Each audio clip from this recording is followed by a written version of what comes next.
A number of months ago, my kids stumbled upon all of Jill and my high school yearbooks. Now, they enjoyed looking at their mom and dad's transformation over the years, but more so, they thought it was funny to see Daddy dressed in styles of the mid-1990s with the hairstyle to match. Now, while the kids thought the looks were funny, my mind went back to that time period in my life. I remembered fondly the fun times with friends, and I remember the times that, at that moment, I thought I would never get over. The academic struggles, the drama of high school, the breakup I thought I would never recover from. But I did get over it. Now you see, Jesus leads us to this thought in today's Passion Week event. On Monday of the Passion Week, Jesus had driven the money changers from the temple complex, reminding the people that the temple was designed to be a house of prayer for all nations. Now on this Tuesday evening, as they were leaving the temple, his disciples began to discuss the size and the grandeur of the buildings in the temple complex. History tells us that Herod the Great began refurbishing the second temple in 20 BC, and it was still under construction at the time of Jesus' life. Archaeologists say that some of the stones in that complex measured 40 by 12 by 12 feet and were expertly quarried to fit perfectly against one another. These were massive stones. Jesus shocks his disciples by prophesying that the day is fast approaching when none of these stones will be left upon another. All will be thrown down. These words were literally fulfilled in AD 70 when the Roman general Titus built large scaffolding around the walls of the temple buildings, piled them high with wood and other flammable items, and set them on fire. The heat from the fire was so intense that the stones crumbled. The rubble was then sifted to retrieve the melted gold, and the remaining ruins were thrown down into the Kidron Valley.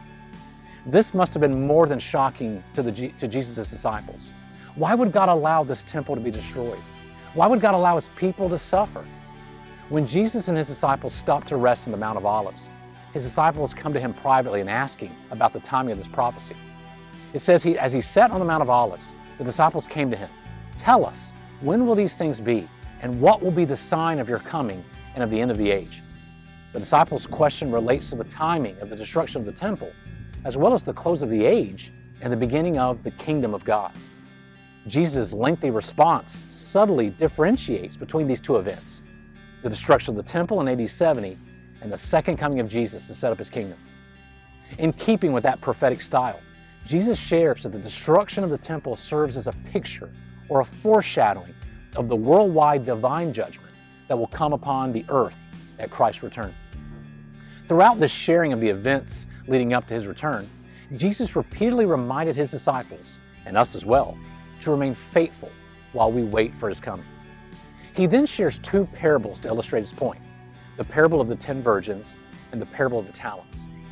In the parable of the 10 virgins, Jesus describes a first-century wedding procession where these virgins were awaiting the arrival of the bridegroom before the wedding celebration could take place. 5 of these virgins were not prepared, while 5 were. As the time went by, the 5 unprepared virgins were in need of extra oil, so they left their place of waiting to go and buy more.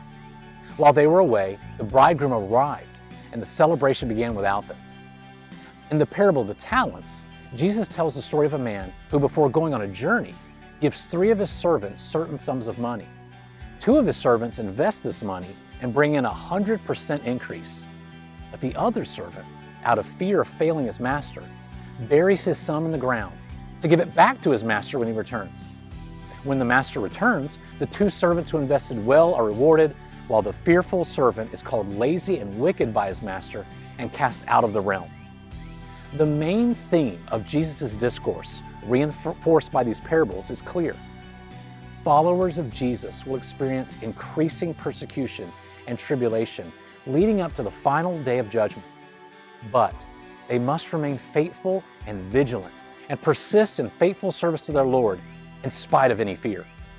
The Apostle Paul references this in 2 Corinthians 4, where he writes, "So we do not lose heart.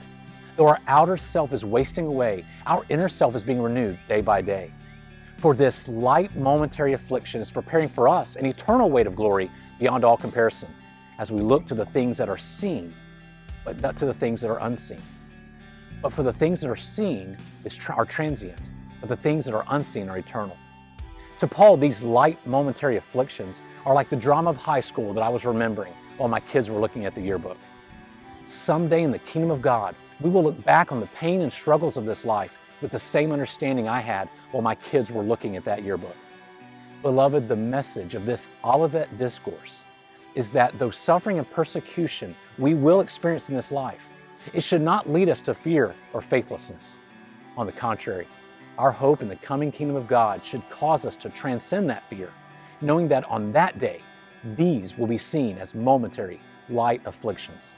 May we be men and women of God who allow their hope in that coming day overcome any despair this world has to throw our way.